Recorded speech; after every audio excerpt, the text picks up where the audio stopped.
Hi, my name is Cristina Chavero, and I will be summarizing and analyzing chapter 7 through 10 from the book Huckleberry Finn, The Adventures of Huckleberry Finn, written by Mark Twain. In chapter 7, Huck finds a raft and hides in the woods. Then, when Pap leaves for the day, Huck finishes escaping from the cabin, puts food, cookware, and anything else of value that's in the cabin into the raft. Pap, Judge Thatcher, and his daughter Tom Sawyer, and his Aunt Polly, and other friends arrive on Jackson Island looking for Huck because he's apparently dead. In chapter 8, Huck spends 3 days alone on the island. On the 4th day, he finds Jim. Jim gets scared to see Huck because he thinks Huck is dead. Later on, when Jim realizes that Huck is really alive, Jim tells the story of why he left. He left because he overheard Miss Watson saying she was going to sell him for $800, and he didn't want to get separated away from his family. Jim and Huck in chapter 8 are making a hiding place just in case that if they have any visitors on the island and any of them recognize them, they won't turn them in.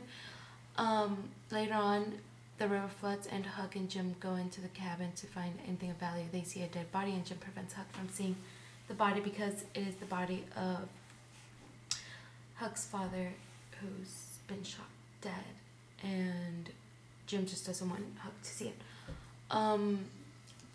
Huck hides Jim in the raft so he won't be seen, and they make it back to the island in safety without any difficulties. In chapter 8, Huck wonders about the dead man, but Jim tells him that it's bad luck, and Huck has already incurred bad luck by finding a snake's shed skin.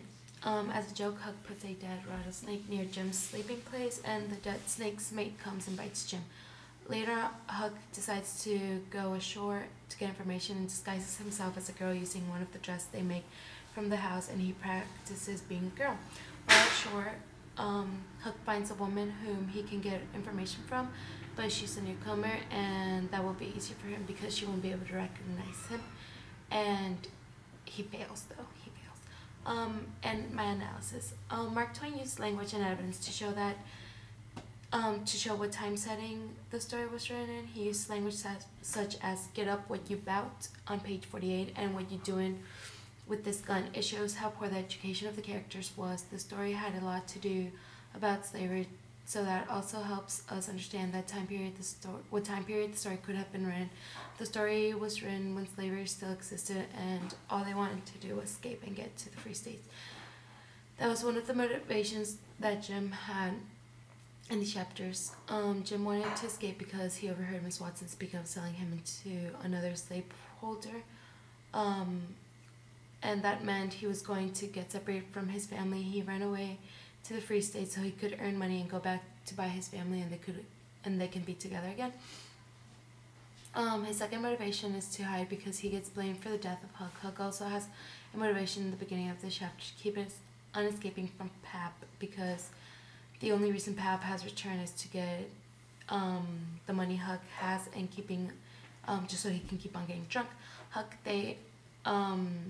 noticed that Pap is no good for him, and when Judge Thatcher and Widow Douglas tried to get custody of Huck, they fail, and the custody goes to Pap, but Huck doesn't want to stay with him, so he decides to run away, and later plans his pretend murder so no one will find him, and it will be easier to get away from Pap.